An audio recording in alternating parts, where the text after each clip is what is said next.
దిబ్బరొట్టెకి తేనె పానకం దొరకకపోతే బెల్లమురా.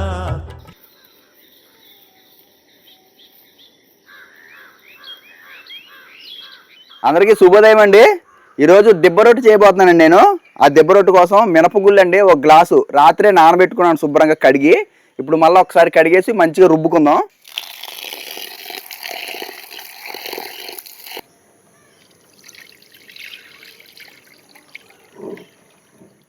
ఈ దిబ్బరొట్టు కోసం ఇడ్లీకి రుబ్బినట్టు కాకుండా గారెలకు రుబ్బుకుంటాం కదండి, గట్టిగా అలా రుబ్బుకోవాలండి.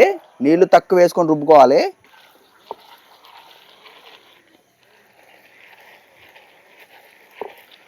గోదావరి గట్టు పైన చిన్నారి చిలక ఉంది. పొద్దున్న దెబ్బరొట్టేస్తాను గురు. దెబ్బరొట్ట అంటే మీరు ఎట్టి తిండికి రోజు నేనే దెబ్బరొట్టలాగా అయిపోయినాను. మళ్ళీ దెబ్బరొట్టేస్తానంటాడు బాబా. నేను తినలేం కదా, దెబ్బరొట్టలాగా అయిపోయినా దెబ్బరొట్టే తినాలా. అంతేనా? దెబ్బరొట్టి కాంబినేషన్ ఏం కావాలి నీకు? దెబ్బరొట్టి కాంబినేషన్ అంటే మరి అది ఉంటే బాగుంది. మరి ఏది? చెరుకు పానకం ఉంటది కదా. చెరుకు పానకం కావాలా? తీయగా ఉంటదండి బెల్లం పానకం. కొబ్బరి చట్నీ చేద్దాం అనుకుంటున్నాను. చట్నీ చేస్తారా? ఫోన్లో అయితే ఇప్పుడు కొబ్బరికాయనా? కొబ్బరికాయ వెళ్ళాలి. వెళ్ళి చేస్తాను. తిన్నావు ఎప్పుడైనా దెబ్బరొట్టి? మా అమ్మమ్మ వేసేది చిన్నప్పుడు. మరి అలా వేసేవారు అప్పుల్లో. తర్వాత తరంలో ఇంకా దెబ్బరొట్లు వేయాలంటే కనుమరుగు అయిపోయినాయండి. ఇప్పుడు లేటెస్ట్ బ్రేక్ఫాస్ట్ వచ్చినాయి. పలసగా వేయడమే దోస్తులు. కాదు, దెబ్బరొట్టికి అప్పుల్లోనే మన పూర్వీకులు ఎంత తెలివైన వాళ్ళో తెలుసా? ఇప్పుడు ఈ ఫారెన్ వాళ్ళు వచ్చి ఏంటి ఓవెన్లు అలాంటివన్నీ కనిపెట్టారు కదండి. మన పూర్వీకులు అప్పుడే కనిపెట్టారు ఓవెన్ ని. ఈ దెబ్బరొట్టు అలాంటి ఓవెన్ సిస్టమ్ లాంటిది ఒకటి తయారు చేసి మరీ దెబ్బరొట్టు మంచి కాలుస్తారండి. లావుగా ఉన్నది కూడా కాలవడానికి చిన్న టెక్నిక్ అనమాట ఓవెన్ లాగా. అదేంటో మీకు నేను వేసేటప్పుడు చూపిస్తాను. కొబ్బరికాయలతోటి కొబ్బరి చట్నీ చేసి తినేద్దాం. సరే అయితే దెబ్బరొట్టు అంటే ఇంకో ఆ మాత్రం ఉండాలి. ముక్క ఉంటది, కేక్ ముక్కలాగా వస్తుంది. బాగుంటదని బాబా. మీ చిన్నప్పుడు ఎవరు వేసి చుట్టూరండి? మీ నానమ్మ? నానమ్మే. నేను అమ్మమ్మ దగ్గర పెరగలేదు, నానమ్మ దగ్గర పెరిగింది. అవునా? గ్రేట్. నేను మా నాన్నమ్మ దగ్గర పెరగలేదు. ఎందుకంటే మా నాన్న చిన్నప్పుడు చచ్చిపోయిందంట పాప.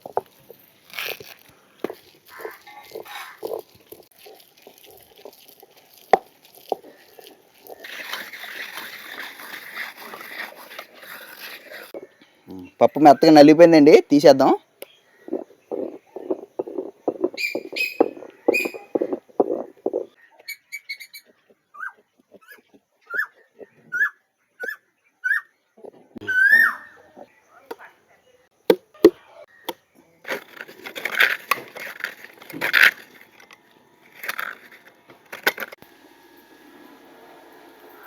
దిబ్బరొట్టి నంచుకోవడానికి బెల్లం పాకం తయారు చేస్తున్నానండి. ఇంత బెల్లంలో గిన్నె నీళ్ళు వేసి పొయ్యి మీద పెట్టాను. ఇవ్వండి బెల్లం ఇలా ఒక 2 నిమిషాలకి బెల్లం అంతా కరిగిపోతే సరిపోద్దండి, పాకం రెడీ అయిపోద్ది.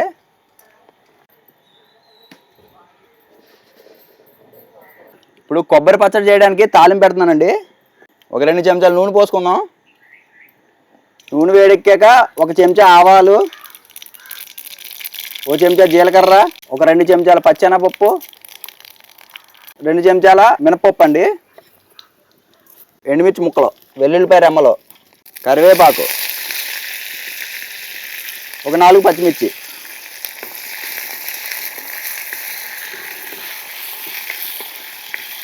తాలింపు దింపేద్దాం, ఏగిపోయింది.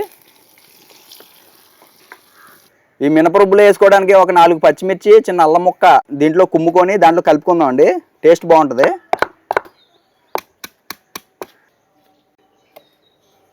ఇప్పుడు పచ్చడి కోసం వేయించుకున్న తాలింపు దీంట్లో వేసేస్తున్నానండి. పచ్చిమిరకాయలు మొత్తం రుబ్బేయాలి, మిగతాయి సగం వేసుకుంటున్నాను.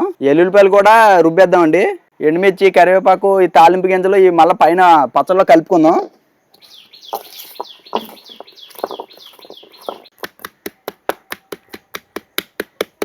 ఇది కొంచెం కచ్చపచ్చ దంచేసిన తర్వాత కొబ్బరి కూడా వేసేద్దామండి. కొబ్బరిని ఇలా కోరేసుకున్నాం కదా, ఇది వేసేసుకుందాం. ఒక రవ్వంత చింతపండు కూడా వేసుకోవాలండి, నానబెట్టి వేసుకున్నాను.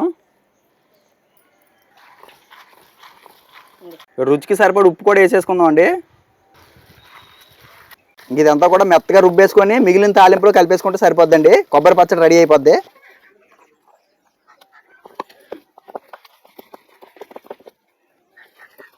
కొబ్బరి చట్నీ మెత్తగా నలిగిపోయిందండి, తీసేద్దాం ఇక.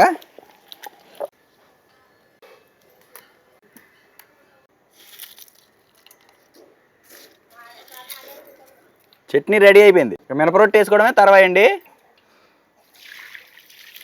ఇప్పుడు ఈ పిండిలో దంచిన అల్లం పచ్చిమిర్చి వేసాం కదండి, ఒక 2 చెంచాలు జీలకర్ర కూడా వేసుకుందాం. ఇది బియ్యం నూక అండి. బియ్యాన్ని శుభ్రంగా కడిగి మరపట్టించిన నూక అనమాట. ఇదన్నా వేసుకోవచ్చు, లేకపోతే మనకి కొట్టుకాడ దొరుకుతుంది కదా రవ్వ, బియ్యం రవ్వ, అదన్నా వేసుకోవచ్చు. దీన్ని 1 గంట ముందు నానబెట్టుకున్నామండి. శుభ్రంగా కడిగేసి ఇలా నీళ్ళలో నానబెట్టాను అనమాట. ఇలా నానబెట్టుకుంటే మంచిగా ఉడుకుద్దండి రొట్టె. ఇది ఇప్పుడు మనం పప్పు 1 గ్లాస్ పప్పు తీసుకుంటే 2 గ్లాసులు నూక వేసుకోవాలండి. 1:2 రేషియో అనమాట. ఇప్పుడు ఈ నానబెట్టుకున్న నూకని ఈ పిండిలో కలిపేస్తున్నాను.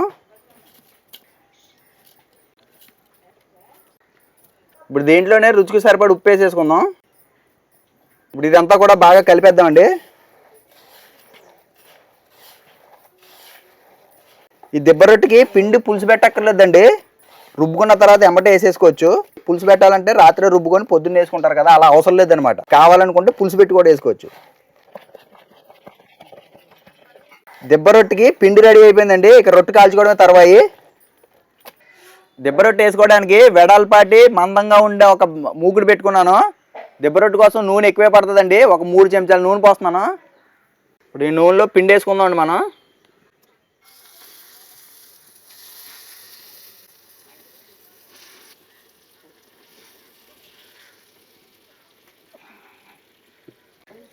దిబ్బ రొట్టె ఇలా లావుగా వేసుకోవాలండి.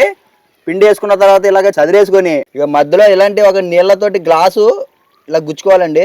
ఇది దేశీ ఓవెన్ అనమాట, ఇండియన్ ఓవెన్. గతంలో మన తాతలో నానమ్మల కాలంలోనే ఇలాంటి ఓవెన్ కనిపెట్టారండి. తక్కువ మంట పెట్టుకొని ఇప్పుడు ఇది మూత పెట్టేసుకుందాం. ఒక 10 నిమిషాల పాటు కాల్చాలండి దీన్ని. ఇప్పుడు అలా గ్లాసులో నీళ్ళతోటి మధ్యలో ఎందుకు పెట్టామంటే దిబ్బ రొట్టె అనేది లావుగా వేస్తాం కదండి, ఆ మధ్యలో ఉడకదండి, ఉడకముందే మాడిపోతుంది అనమాట. అలా మాడిపోకుండా ఉండడానికి మధ్యలో గ్లాస్ పెట్టామండి. దాంట్లో నీళ్ళు వేసాం కదండి, ఆ నీళ్ళ ద్వారా ఆవిరి కూడా వస్తూ ఉంటుంది అనమాట. ఈ మూత పెట్టడం వల్ల ఆవిరి రావడం వల్ల అట్టంతా కూడా సమానంగా ఉడుకుద్ది అనమాట. ఇప్పుడు అదనమాట దీని సిస్టము. ఇవన్నీ అసలు తక్కువ మంట మీద ఒక 10 నిమిషాల పాటు కాల్చానండి. వదిలేసిందండి. మధ్యలో ఉన్న గ్లాస్ తీసేద్దాం.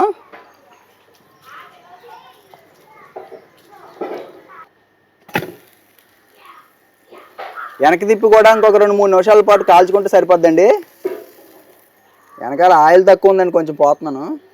మీరు గ్యాస్ స్టవ్ మీద చేసుకుంటే సిమ్లో పెట్టుకోండి, బాగానా తక్కువ మంట ఉండాలండి. ఒక 5 నిమిషాలు కాలుతుందండి. యువతల వైపు కూడా మూత పెట్టేస్తున్నాను. ఈ వెనక పక్క కూడా ఒక 5 నిమిషాలు కాల్చుకున్నామండి. బాగుంది, బాగా కాలిందండి రొట్టె.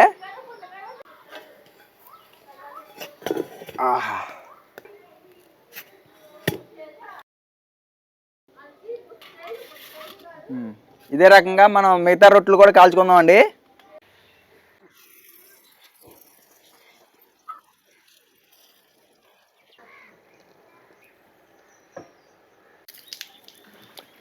ఇవన్నీ అసలు తక్కువ మంట మీద ఒక 10 నిమిషాల పాటు కాల్చానండి.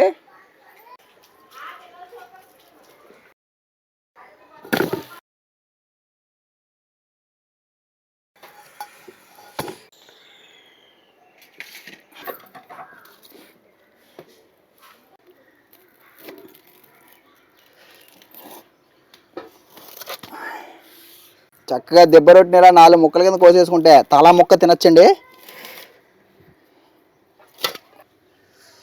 రొట్టె చూసారా చక్కగా ఉడికిందండి. వేడి వేడి దిబ్బ రొట్టి అండి, బెల్లం పాకం,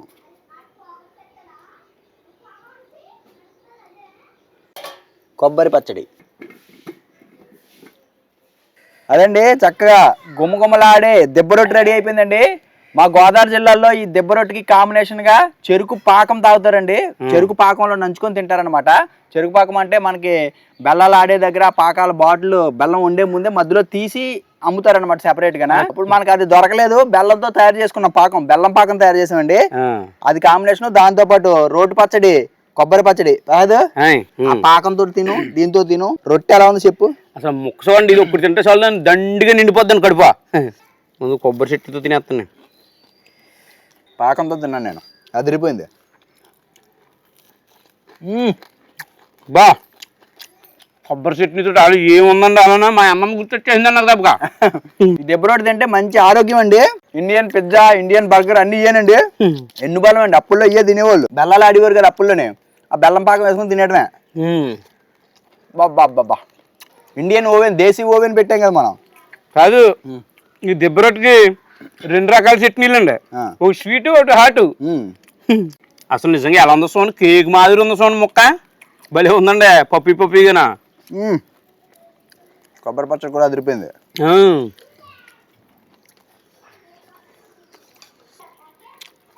ఆహా బెల్లం పాకంలో ఇది బాబు ఏముందా అలా, కేక్ సరిపోదా దీని ముందా, అంత బాగుందండి.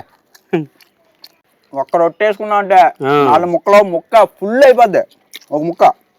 ఇక మళ్ళీ సాయంత్రం దాకా ఆగలేదు, మధ్యాహ్నం కాదు సాయంత్రం. పసందు దిల్ పసందే. ఓ ముక్క తినేసరికి ఎక్కువ తక్కువ అయిపోయిందండి బాబు నాకు. దెబ్బ రొట్టి దంచుకొట్టేయమండి, మామూలుగా లేదు, 2 కాంబినేషన్. అదో ముక్క ఇదో ముక్క, అదో ముక్క ఇదో ముక్క లాగించి కొట్టామండి, అదిరిపోయింది. మీరు కూడా ఈ రకంగా చేసుకోండి, మంచి ఆరోగ్యం అండి. తింటేనే వారంలో ఒక 2-3 సార్లు చేసుకున్నారనుకోండి, దెబ్బ రొట్టెలో మనం కూడా మంచి దెబ్బ రొట్టెలో తయారవచ్చండి. బాగుంటది అనమాట, మంచి కండపుష్టి.